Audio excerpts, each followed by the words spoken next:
10th, 2015, Mother's Day.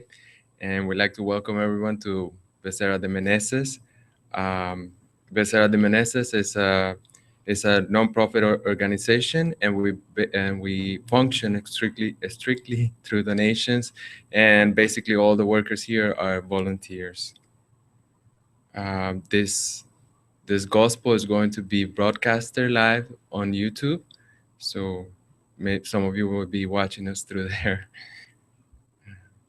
And for today's reading from the book Our Daily Bread by Francisco Candido Xavier, the Spirit Emmanuel, and we're going to read chapter 111, Win Friends. I tell you, use worldly wealth to gain friends for yourselves. This was said by Jesus in Luke 16:9.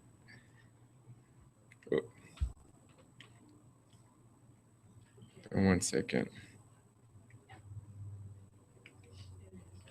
If the individual could succeed in discovering through human experience the profound past, he would more rapidly reach the conclusion that all the opportunities that complement him in knowledge and health come from divine kindness, and that the most of material resources that are at his disposition and desires proceed from injustice. It is not up to us to particularize, but rather to deduce that the concepts of human rights originated from the divine influence, because as far as we are concerned, we are compelled to recognize our slow individual evolution from the fierce, selfish toward a universal love, from the inequity towards true justice. It will be enough to recall in this sense that almost all the countries arose centuries ago through cruel conquests.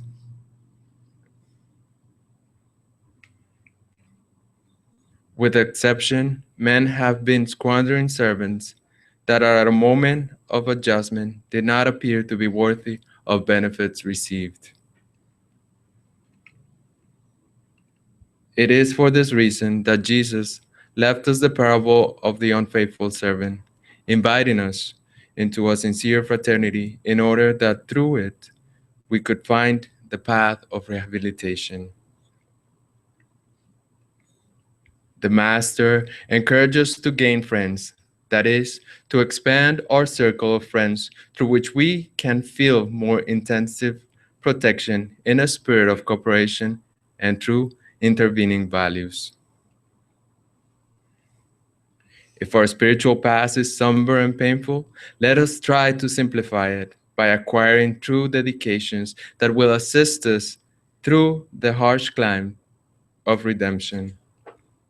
If we do not today have a determined bond with the wealth of injustice, we had it yesterday, and it becomes indispensable that we take advantage of time for our own individual readjustment before the divine justice. For reflection about today's reading, in today's reading, Emmanuel reminds us that today's opportunities are based on our past and come from divine kindness. Jesus invites us to make friends and live in sincere fraternity in order to find the path of rehabilitation. Am I conscious that the experiences I am exposed to in this life are consequences of my past actions? Am I expanding my circle of friends, keeping in mind that if I cooperate with my brothers and sisters, the easier it will be for me to find my path of rehabilitation? Okay, join me in the prayer. God, our Father of eternal love and mercy, we humbly thank you for this beautiful Sunday, for the presence of all our brothers and sisters here today, especially all the mothers, because they have given birth and they have helped us in being incarnated in this planet. They have raised us, they have gone through all the sacrifices to help us. We thank you, Lord, for all the blessings that we received today and always. We thank you especially for the love of our Master and friend Jesus, And we ask you to please bless us with your love always. So be it.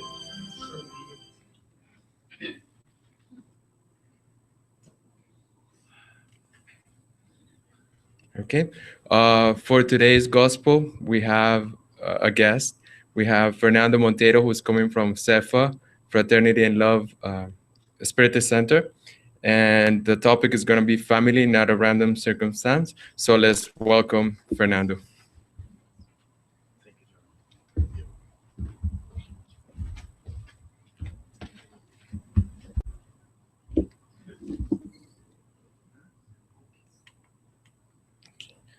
Good morning, everybody. Thank you for the invitation. It's always a pleasure to see friendly hearts, on such a special day, Mother's Day. Although we know that Mother's Day is every day, but it's nice to have a special day for us to remind us more clearly or more strongly that we owe our life to them.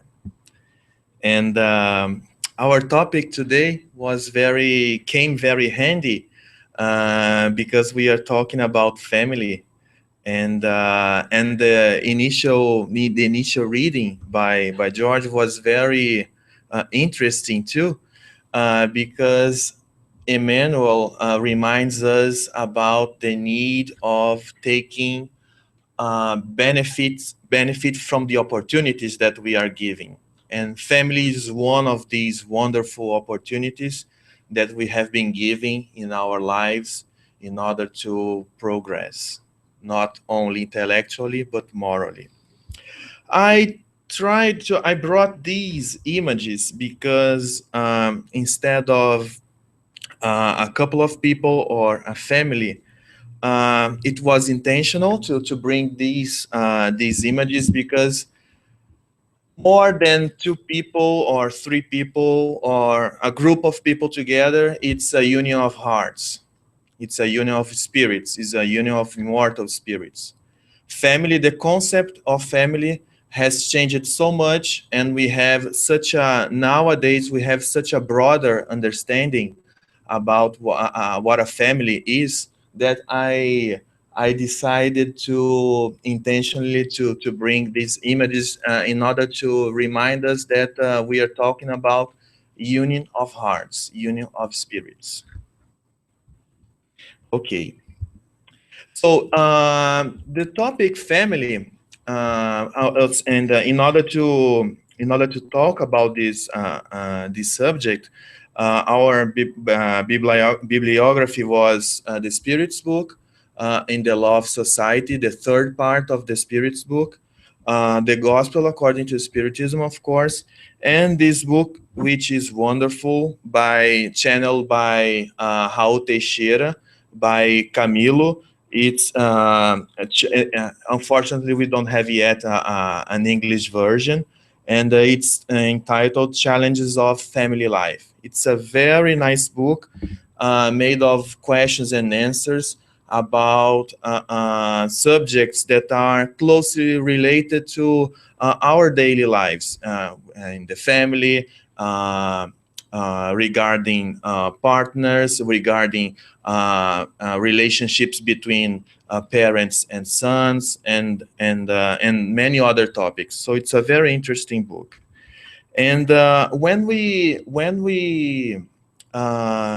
look at the issue, at the topic about family, the Law of Society, Kardec starts questioning the spirits about the need for a societal life, that we as spirits we need to live in society. And in order to bring this idea, I decided to take advantage of an extract of one of Dr. Martin Luther King Jr.'s speech that tells us exactly how we depend on everybody in our daily lives without even noticing it. So it's a little bit long, but I think it's worthwhile the reflection. Did you ever stop to think that you can't leave for your job in the morning without being dependent on most of the world? You get up in the morning and go to the bathroom and reach over for the sponge, and that's handed to you by a Pacific Islander. You reach for a bar of soap, and that's given to you at the hands of a Frenchman. And then you go into the kitchen to drink your coffee for the morning, and that's poured into your cup by a South American. And maybe you want tea that's poured into your cup by a Chinese. And maybe you are desirous of having cocoa for breakfast, and that's poured into your cup by a West African. And then you reach over for your toast, and that's given to you at the hands of an English speaking farmer, not to mention the baker. And before you finish eating breakfast in the morning, you have depended on more than half the world. This is the way our universe is structured. This is its interrelated quality. We aren't going to have peace on earth until we recognize this basic fact of the interrelated structure of all reality. So it's a very interesting reflection that we sometimes we neglect, that we really depend on everybody. And when the spirits comment about this question, they remind us that our very bodily constitution uh, keeps telling us that we are meant to have a life in society. So we have the ability of speech. We have our senses not only to feel the world, but also to relate to the other people. So our own bodily constitution is meant for a societal life. And where does the family come into play about this need for societal life? Family ties, we have been developing these family ties since our stages as intelligent principles, not as spirits, but this is an ongoing process. And we can find many examples within the animal kingdom about family ties. And of course, that at this stage of our evolution as intelligent principles, what drives the family ties are the instinct of conservation. So this instinct of conservation that the parents that makes the parents take care of their offspring is that what promotes the conservation of the species itself. And keeping this conservation, by keeping up this conservation, uh, all these actions contribute to a general harmony. So we all see the nature working in complete harmony, except when we as humans interfere in it. But if we let nature drive by itself, it will certainly work perfectly. And that's our one of our challenging lessons, to learn how to deal with the nature in a responsible and in a thoughtful way, right? So, and but the spirits, they remind us that when we are in these stages, when our intelligent principle are doing their internship in these stages, we have a material life that is mainly driven by our instinct of preservation. In our case, when we are individualized, intelligent principles that we call spirits, we don't have only the material life, but also the moral life.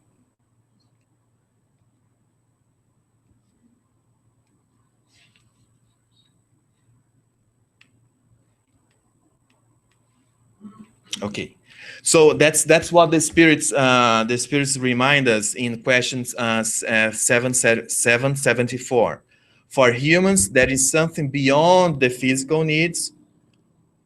There is the need to progress. Social ties are necessary for progress, and family ties render the former, the social ties, even stronger. Hence, family ties are a law of nature.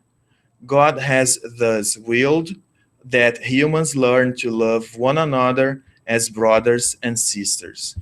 So, the family organization has this superior objective, which is the evolution, the progression. And by progression, we know that we have to develop, basically speaking, as our benefactor Joana de Angelis explains to us, we have to develop our two wings so that we as spirits can soar high.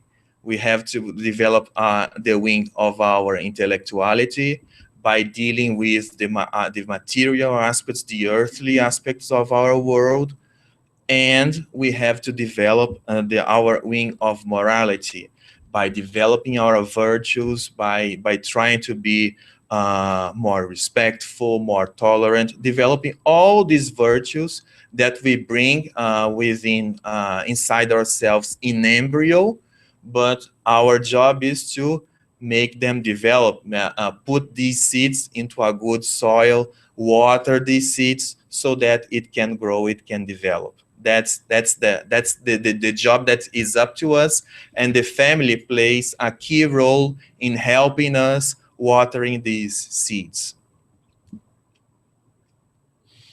And Kardec asks in the following question, which is the last question of this moral law, the law of society. What would be the result for society if family ties were relaxed? Because in previous questions, Kardec asks if family was just part of a convention. And then the spirits reply that not only do we have the material life, but we also have the spiritual life. So it's not a convention. It comes from the need that we all have to develop our inner virtues, our intellectuality. And then he ends this chapter by asking what consequences there would be if we abolished the family. And the answer is plain and strong: a magnification of selfishness. And then when we see in this book by Camilo, channeled by Raul Teixeira, Camilo will try to understand or try to explain more, taking this very last question into consideration about the role of the family in building, in trying to diminish or trying to transform its selfishness into something good. Because it's an interesting question. St. Augustine, in one of his essays, when he talks about good and evil, he claims, and it's a very beautiful statement, that evil is a non-being. Evil doesn't exist by itself. If we look at the universe, what really exists is good.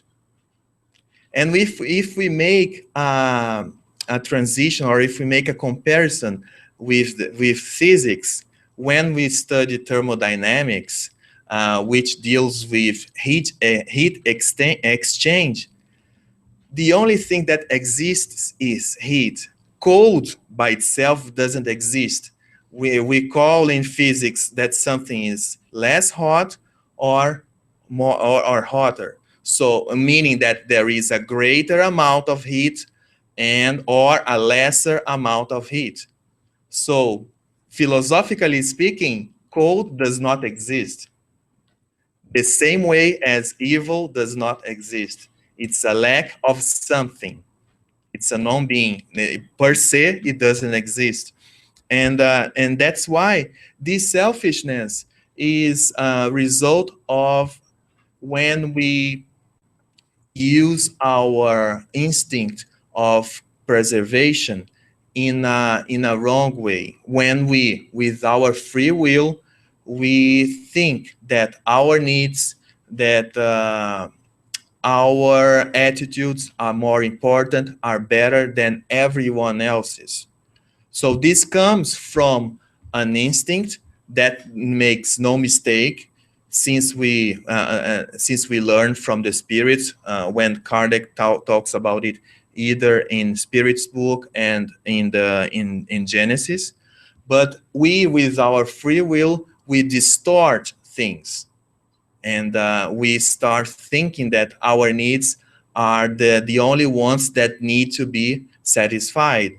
So the family will play a role in making us undo this distortion so that we see things from a more real perspective, from a broader perspective, locating us in this play, in this play that we are part of, because it's a play.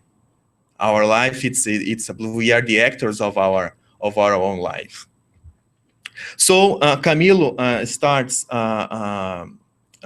talking about this role of the family by saying that outside the family environment, it is easier for the individual to be carried away by his or her egomania. So the family is the first social group, at least in this very incarnation, in which the spirit is situated, so that he or she can realize that they are not the center of the world. They have other people to care about. They have to build relationship between among this within this group, relationships of respect, of tolerance. So it is the first time at this incarnation that the spirit will have the opportunity of putting all these feelings, all these lessons into practice. And then he continues, when there is no need to think about others, one will tend to care only about oneself. The strength of consanguineous ties is capable of promoting solidarity, encouraging goodwill, setting up the enlightened basis of love. Is it easy? I'm talking as if it were very easy. It is not. Believe me, it is not. And we all have our own personal histories about that. But what we are trying to say here is that the opportunity is there. Sometimes we think the lessons are too harsh, but and then this will bring us to the second part of our topic, because we are talking about family. But the second part is not a random circumstance. So, meaning that it has been planned, and we will talk a little bit about this reincarnatory planning. Family is where we have our first lessons in our present incarnation of living and trying to get along with the differences. It's interesting, this idea that Camilo brings to us, because the nature always shows us how the differences are rich, how the differences are can be enriching experiences to us. Can we imagine if our sunset was only, we never see just one color. We see many different shades. And believe me, the cloudier the day is, the more beautiful the sunset is. And it's a physics issue, and I am not going into details, but that's exactly what it is. So the more elements that we have, and the elements, they go in harmony, they show in harmony, not only nature itself, but the animals inside the nature, all the different animals, all the different species living together, making part of the same chain. They all are they are different, but they are but they have the similarity of belonging to the same chain. And if they don't, if one of these class of animals is taken away from this chain, we know what the consequences are. This chain will be somehow disrupted. So the nature always shows us examples of living in harmony with the differences. And that's what I think that that's one of the most important lessons that we must get from within our own families, to live, to learn how to live with the differences. There will be some members in our family that will be a little stricter. Others won't show their feeling very much, whereas others will be more lively, will make jokes all of the time. And it's an enriching experience to live with all these different people. It's not easy most of the times, but they are important lessons that will help us be better spirits, better people, more tolerant, more respectful, and not only these, but we will be able to develop other virtues as well. For instance, when we have some more reserved relatives, we will have the opportunity to develop our solidarity, our ability to reaching out to them, and so on. So we have various ways, we have various experiences within this small group, and this small group is our test when we grow older and when we will become part of other groups at school, at work, even when we are sharing the same transportation medium. So these are precious lessons that will be kept with us throughout all our experience, all our other groups that we may be part of. And now comes the planning part. So how is the family structured in the spiritual world? Are we predestined to find a specific person on earth in order to build a family? Sometimes we tend to think like that, but the spirits say to us that it is not exactly like that.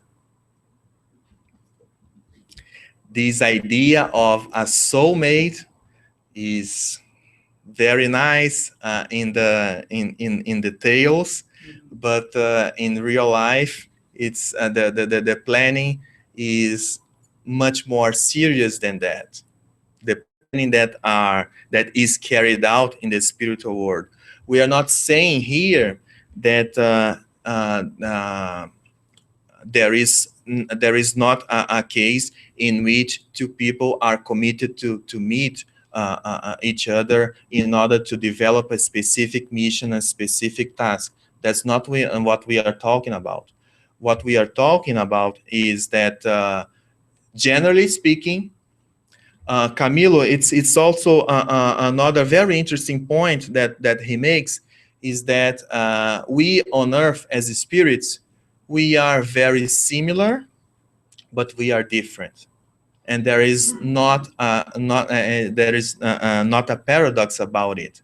we are very similar because one way or the other, we share the same acquisitions in general terms, and we share the same needs in other. We share the same needs in terms of the need for affection, the need to make friends, and the need to have these interactions. So, to a certain extent, we are very similar. We are sharing similar experiences in our spiritual life on Earth. Otherwise, we would be in other school, meaning in other planets. So we have these similarities, and since we have these similarities, uh, all the spirits that are around us will be able to provide us enriching experiences. So the planning is much more about what goals should we achieve rather than who we should meet, because all of this, the family experience, we know that is a test or is a training experience for this universal family that Jesus talks about in the gospel. When he asks, who is my mother, who is my father, who are my brothers, he's not looking down on the family, but he's reminding us about this bigger family that we are all part of. And our consanguineous family is the training experience for us in order to be better members of this universal family. Okay, when preparing for the next incarnation, Camilo says, the spirit has a meeting with its mentors, if it's mature enough to take active part in this process. Because in this process, a number of incarnations is evaluated. So if we are mature enough in order to be aware of our previous lives up to a certain limit, because if we know that we always progress, if we look back, that means that we were in a worse condition, right? And sometimes these conditions are so painful that it wouldn't do any good to us to be aware of them. So that's why Camilo is very careful about saying that a number of incarnations is evaluated, a given number, not all of them. We are not capable yet in order to deal with all the atrocities that we may have done in the past. So, if we are mature enough to take part of this meeting, we will be able to adequately assess the positive accomplishments, the virtues acquired, as well as our mistakes and sufferings we have caused to ourselves and others. So in this meeting, all of the situation, all the situations, all the good deeds, and all our mistakes are evaluated, because we have to take a look in the past in order to make a better plan for tomorrow, for the future, right? So that's how this meeting should be carried out.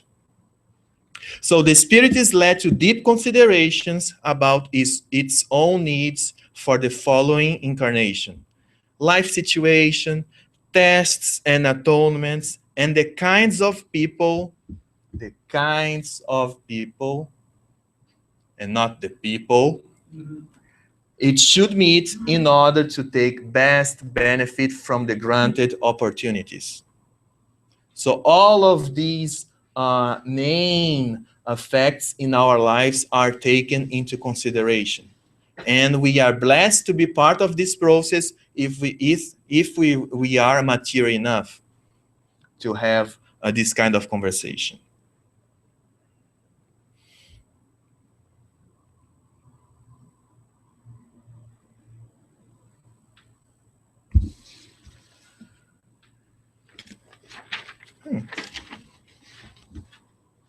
Okay, this is okay. Uh, yes. The incarnating spirit will find in a family what it needs to rebuild the past unsuccessful experiences and develop new virtues, a learning environment. So, after this meeting, so the meeting has exactly this goal, to build or to come up with opportunities and situations in the following incarnation so that we can redo what our lessons that were not fully taken a full benefit of, and develop our new virtues. And it's very interesting. A few weeks ago, we were talking with the kids in the spiritual education class about the parable of the seed, the mustard seed, and not by coincidence, when I was doing the gospel at home with my mom through Skype, we were reading exactly this passage in the gospel, and the example is so nice.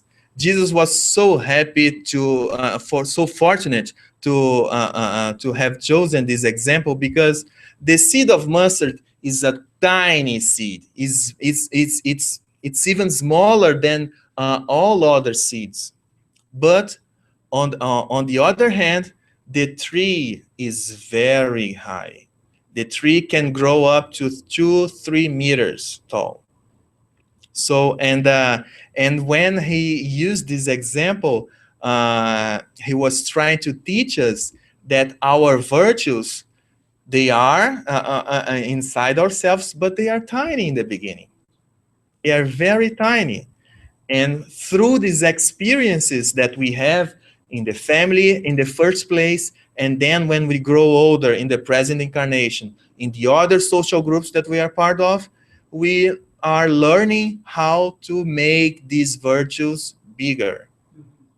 And we did a very nice activity with the kids, that we have written some qualities, some virtues, like tolerance. I think that it was patience, tolerance, and understanding, at least these three, in several sizes. And we placed the kids in the classroom in different positions. And then we started with the very tiny size of the virtue. Of course, no kid would be able to look what was written.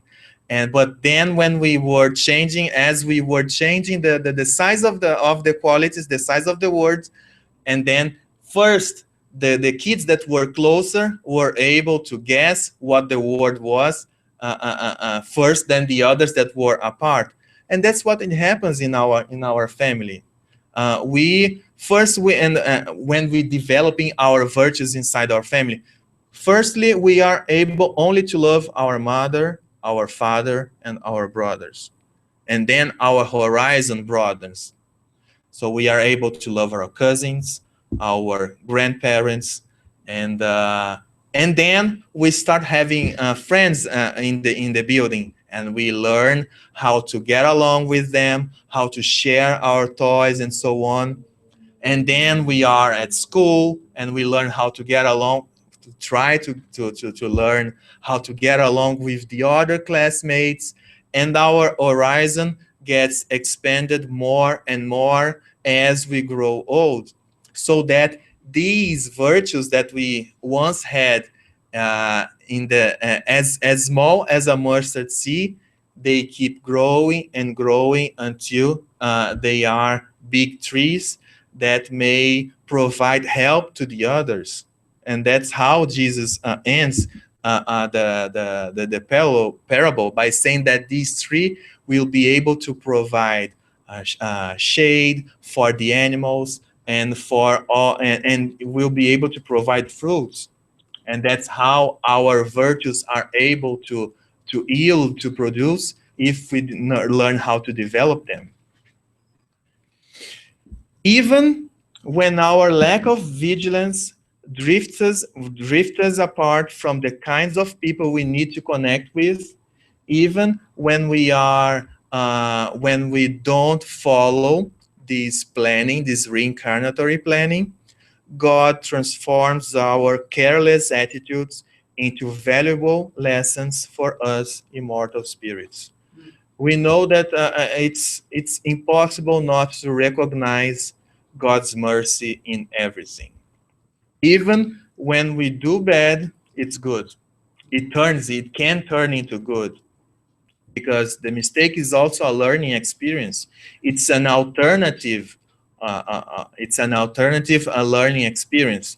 Kardec asks the spirit if we need to go through the mistake in order to develop, and the spirits reply that we don't need to go through the mistakes. We go through stages of ignorance and not through stages of mistakes. Mistakes are part of our choices, and uh, and that's okay if we choose this path, because we will learn. Eventually, we will learn. We are mortal spirits. The only destiny that we have is that we will all be pure spirits. If it will take longer or shorter, that's up to us. But that's our own only fatality, that we will become pure spirits. So we can change our reincarnatory planning for the better or for the worse when exercising our free will. But still, it is still a learning experience.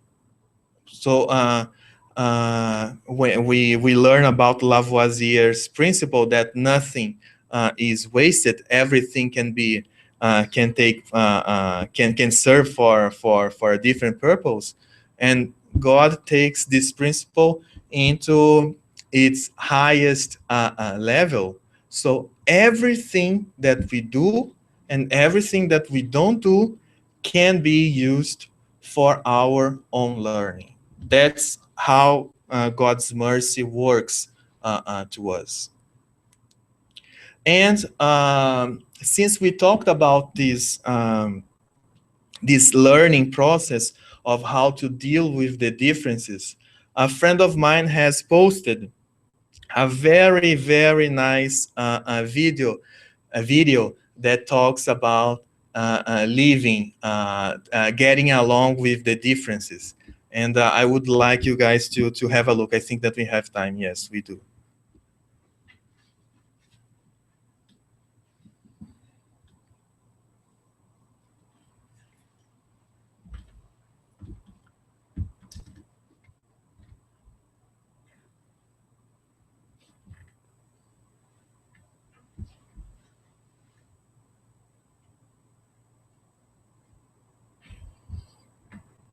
Is there sound?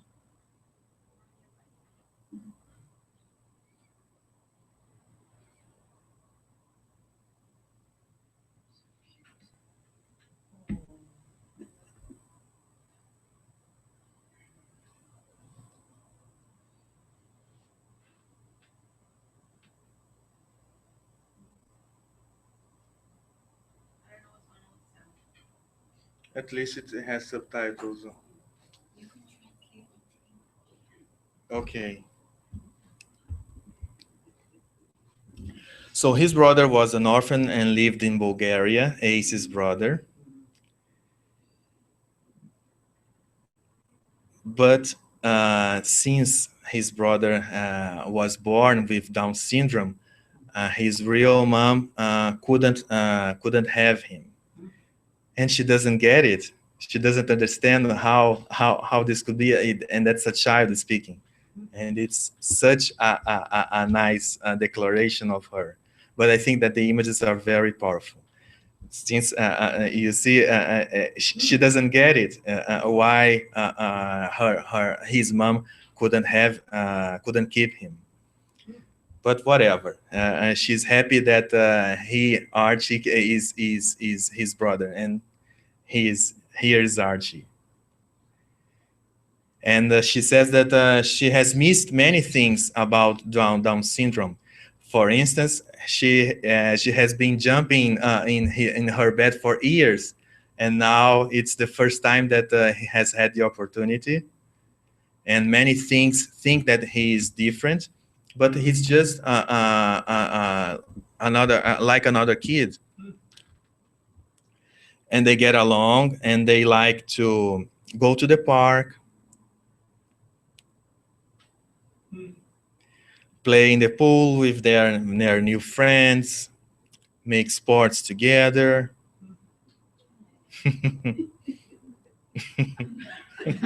Yeah.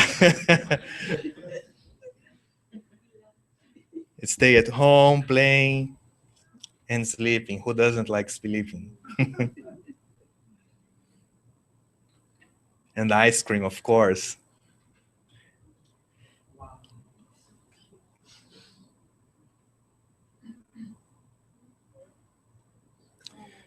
And she keeps saying that sometimes Archie he irritates her because he doesn't pay attention to the things that she says when she doesn't listen to his sister, just like he's doing right now.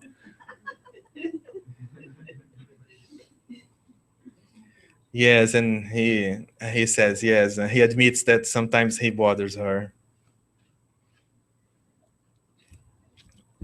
And now she gives us this lesson of how we should treat people with equally, regardless of who they are or what they look like, what their preferences are. And he's perfect the way God has done him. And she says that she wouldn't change anything about his brother, anything.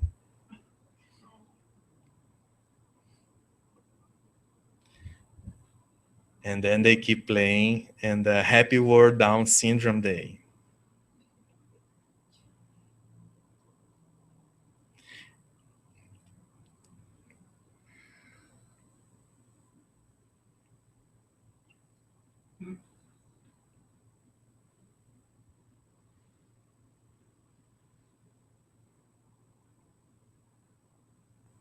And then these images need no subtitles, right?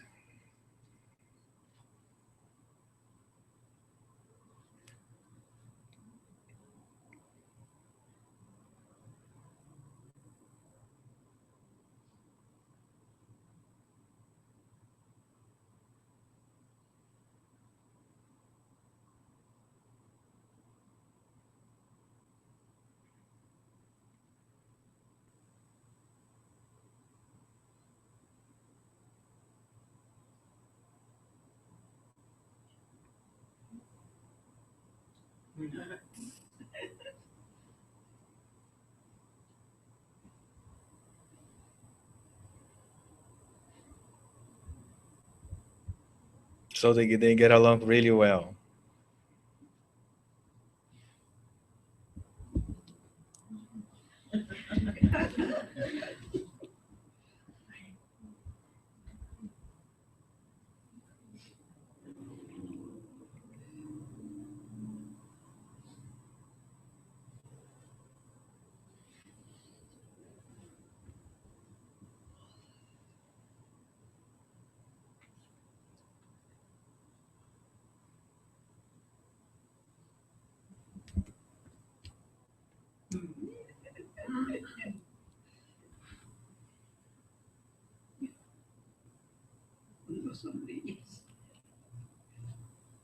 So again, it's not who we should meet, but the kind of people and what actions we should take in our opportunities.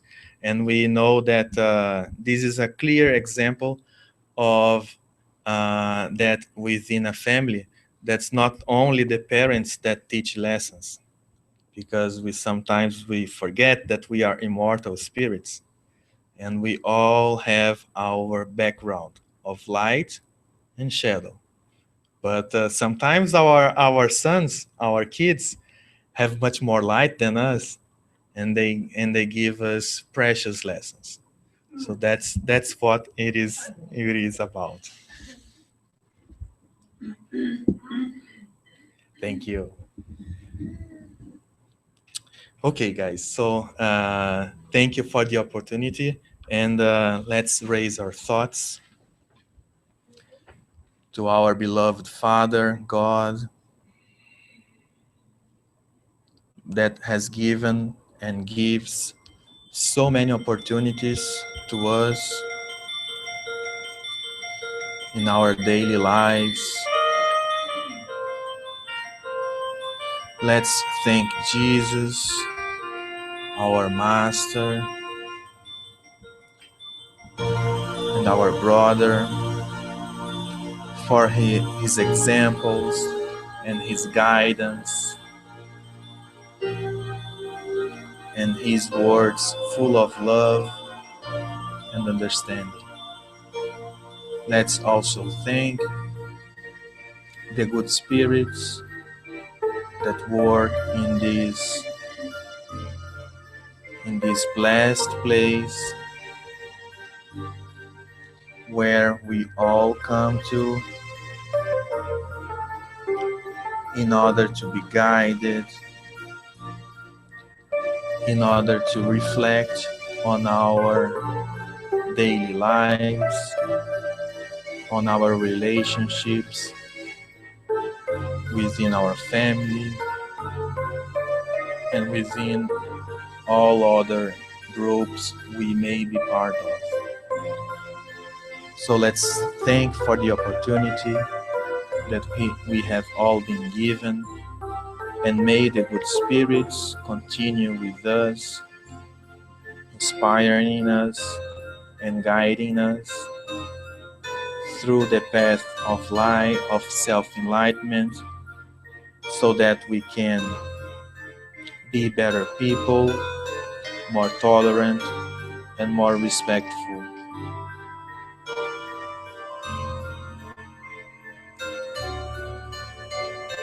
So, Jesus, may this peace that we feel now continue with us now and ever. So be it.